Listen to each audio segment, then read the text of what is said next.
and let us all do we can to build a better future. Ladies and gentlemen, shout out to Ali Alexandria. So if she's still in the live stream chat, if she's still moderating there, we are going to be covering her story. We did a two-part stories of her talking about DSA and what happened was forced to vote.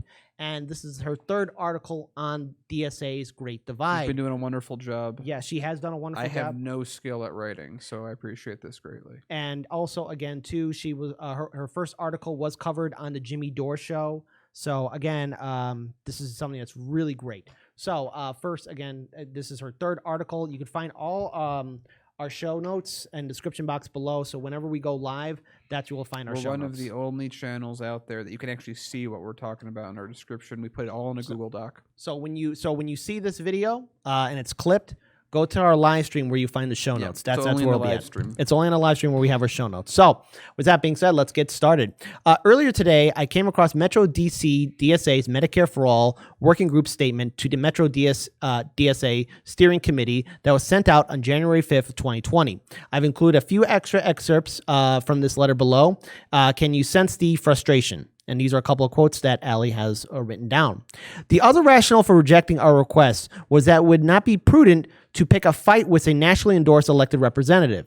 DSA endorses representatives based on their adherence to our core principles and commitment to our goals, and not the other way around. These endorsements should not be a lifetime guarantee, but a guideline from which to hold our leaders accountable. Otherwise, we become no different than the Democratic Party that reinforces the status quo instead of demanding real reform. Another comment. Time and time again, our good faith efforts at organizing around DSA stated goals and the working group's agreed upon priorities were stymied by this committee. We are concerned that the steering committee made no attempt to reach out to us about this issue or learn of why it was important this group to support this action. We are the ones who organize around Medicare for All and healthcare advocacy every day, yet we have had no voice or input in a decision directly related to Medicare for All in this chapter. If Medicare for All is still a principal pillar of the Democratic Socialists of America, then the Medicare for All organizers should be able to organize around it within the DSA. Another quote. We believe this speaks to a wider disconnect between working groups and the steering committee. No one understands the intricacies of mobilization and organization efforts better than the organizers of the various working groups within this organization. Yet we have no say in what we are ultimately approved to be able to organize. DSA Medicare for All held a restructuring meeting last Saturday in response to the force to vote. Now, again, let's actually pull up that article down there, or let's get that image right there. This is something that Jimmy Dore even shouted out as well. So there was a DSA restructuring strategy meeting on Saturday, January 9th from 4 to 5 p.m. Eastern Standard Time. Now, of course, that event is over. But Ali goes on the right. While I wasn't able to attend, I've gotten a few inside details on what was discussed and what the plan is moving forward. I'll lay off DSA for a bit after this for now, but the points listed below hardly addresses some of the larger issues. Whether DSA's internal changes improve is solely up to the leadership. The members have spoken. Will leadership follow through, or will they continue to make decisions on a national level based on an elected official? Now, again, membership was on board. Or at least, or people were asking why DSA isn't on board for force to vote. Mm-hmm. And again, shout out to Jackson Hinkle, who corrected me during his interview that there were sub-chapters of DSA that were for force to vote. Mm-hmm. So again, shout out to Jackson Hinkle. I'll be interviewing him next week. But, you know, again, before I bring out these next bullet points from Ali's article, DSA as a whole, leadership, membership, supporters, all that, Jimmy Dore would have stepped aside for you guys. He would have done it. I mean, and look, everyone's saying, well, his tone, all this and that. He would have stepped aside. He would have stepped aside for you guys. Daniel. And really quick, this is something that I've been talking about with Kit, and it's like I'm not really saying anything with it. I'm just sort of laying out something so you can take with this what you want.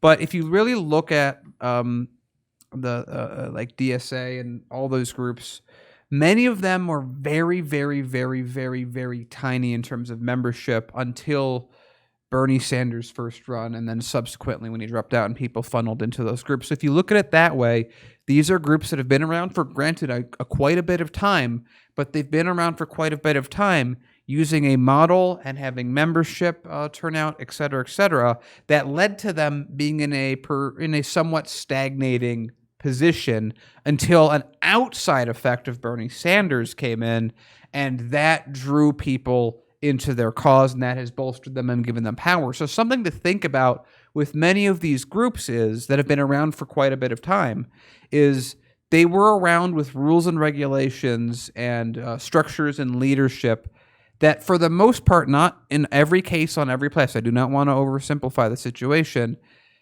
stagnated. And it was only this outside source that changed things. So it isn't that surprising from a fundamental level that issues like this pop up, because the reason that they're at a point of power that they're at right now is due to other people feeding into them. And so they really need to adjust so that they can grow on their own. Yeah, and it's quite clear leadership. You got to talk to membership. And look, everyone, no matter whether you're DSA or libertarian, people are going to have different opinions. People are going to have different tones. But right now, we're in the height of a pandemic, right? And forced to vote, in the recent article, there was like talk about how Moving for People's Party was with Jimmy Dore and forced to vote. Now's not time to be jealous of what one group is trying to do. DSA, you were invited to. National Nurses United, you were invited. TYT was invited. Jimmy would have stepped aside. He would have done it. I know him. And the very fact that, again, people are upset with his tone, again, I keep saying this, and heaven forbid it does happen, if it does happen, good luck telling people to calm down when their loved ones are sick and dying, because you will wish it was a pothead comedian yelling on a YouTube channel, because pretty soon it'll be in everyone's backyards. It will be in everyone's grocery stores. It's going to be everywhere. It's going to be everywhere if things don't fundamentally change. So let's read the rest of Allie's article. Members and committee leaders were tasked to come up with solutions to the following problems by their next meeting on January 16th. So we'll see what happens with that. How to improve DSA's communication chains so that messages are relayed quicker between different layers of organization. How to gain and maintain a direct line of communication between DSA's endorsed elected leaders and hold them accountable to DSA's policies and goals. That sounds good. Need to develop a committee that covers legislation, political leverage, and policy implementation strategies. Procedure to hold emergency meetings when sudden opportunities present themselves and immediate action is required. And the need for better access for members to understand how DSA structure works. That's about it. And Allie actually did a fantastic job with the final paragraph. Again, she's driving right now, so please be safe, Allie. In closing, I'll reference another great article by DSA member Seamus Cook, who on the challenges of DSA leadership now faces. I'm not sure if the leadership knows they're at a fork in the road, but they'll soon find out if they don't address serious internal challenges. Not only are their members frustrated and confused, they feel like they're not being represented. To the DSA leaders, if you ever read this, I'd ask that you take another look at your own organizational structure when searching for answers to problems that you've been quick to blame on external figures. Right. I've heard several of you ask how it's possible that people like Jimmy Dore, the YouTube comedian, and other independent journalists and content creators have been able to take over the Medicare for All narrative so easily. It's easy when you create a vacuum. It probably has something to do with the complexity of your organization and your reluctance to challenge your very own DSA endorsed candidate, Alexandria Ocasio-Cortez. Now let's scroll down here again. Her article, let's keep that image right there. DSA operations. Here it is. Daniel, here. I think you'll like looking at this. I love looking at organization charts. One of my favorite things. So let's actually focus on that. And notice that there's a lot of complexity there. DSA. No one stole anything from you. To the leadership, no one stole anything. The comedian Jimmy Dore didn't steal anything. Moving for People's Party didn't steal anything. All the people who were part of that forced to vote town hall, it was just more than just Jimmy Dore speaking. There were people who had thousands of stories. And the sad fact is that there are millions of Americans struggling right now, dealing with this horrible crisis that we have in this country. DSA, you have the chance to do the right thing. You have the chance to right now rectify, hey, look, you made a mistake. But now let's push forward. Listen to your membership. And to the membership of DSA, look, you got to challenge the people you like, even organizations and politicians that you look up to. Because the sad fact is that our political leaders, our heroes, our figures that we hold to higher standard are at the end of the day people just like us. We are just average people. Jimmy Dore is just an average guy. Don't hero worship. Never, ever, ever, ever, ever, ever do that. Always be critical. Always challenge. And when an opportunity like this ever arrives again, if it does, please join the fight. DSA, you were needed. Daniel, what's the final word? This, okay, so just to be clear, I'm not I don't have like a degree in reading organizational charts. This seems like you're going to have a lot of problems in acting quickly. Can we pull up that graph again?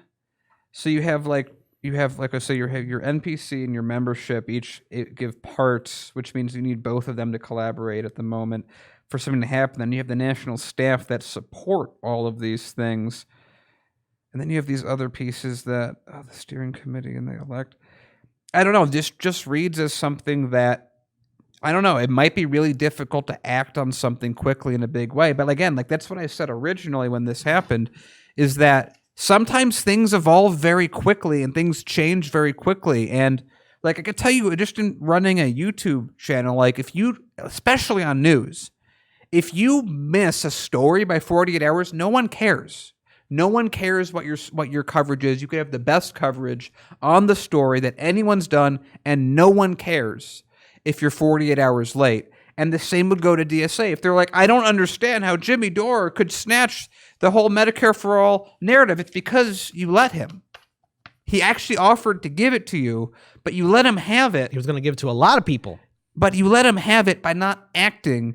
And it's a modern era. This is something I talk about with the regular government, that we simultaneously need to have more direct ability to act quickly, that is controlled by, in a sense, fewer people than the bureaucracies we currently have. At the same time, are more connected and responsible to the masses in a direct democracy sense. Mm-hmm. Ironically, China's an example, although they're authoritarian and all that other stuff, of being able to act quickly and the great benefits of being able to do that in a modern era where everything is happening really quickly, and the weakness that is happening from the bickering within DC. When I see an org chart like that, I just see the same thing happening, which is exactly what happened, which is the membership wanted to act very quickly, and there was nothing in place, nothing was thought of to deal with it, because again, at its core, the organization comes from a long line of relative stagnation with, actually, they're yelling about external threats. It's external information and external people that have given them the power that they currently wield. So they really do need to look internally to work in a era such as now. Mm-hmm. Final note, shout out to Ali Alexandria. I know she's driving right now, so you did a fantastic job with not only your 2 other articles, but with this article as well. And, we're glad to have you as a moderator, and you did a fantastic work in breaking this down. DSA, leadership, membership, you got a lot of work to do. But again, I'm going to say this one last time. Jimmy Dore, that pothead comedian, that YouTube guy, you don't have to believe me or not, but he would have stepped aside. He would have given it to you guys and would have been your loudest cheerleader. Right. And even if it meant even holding AOC's feet to the fire, we could have brought her around. Maybe. I don't know. I want to hold on to hope. Maybe. But we won't know now because the ink's already dry. So it's pointless to say what could have happened. And here's the other thing. Be better next time. That Jimmy Dore also showed, to get to my exact point. If you imagine what an org chart looks like for Jimmy Dore, it's Jimmy Dore and then some people that are helping him. Yeah. And so what is Jimmy Dore allowed to do with an organization chart such as that? He's able to start a movement on a flip of a hat when he wants, and his timing's right and it works out. That's the difference. Forced to vote, forced to vote, forced to vote. Perhaps the next time, if the opportunity comes, more will answer. But now's not a time to be petty or listen or be afraid of someone else's ego or anything else like that. We got to fight for a better future, and we're going to need everyone.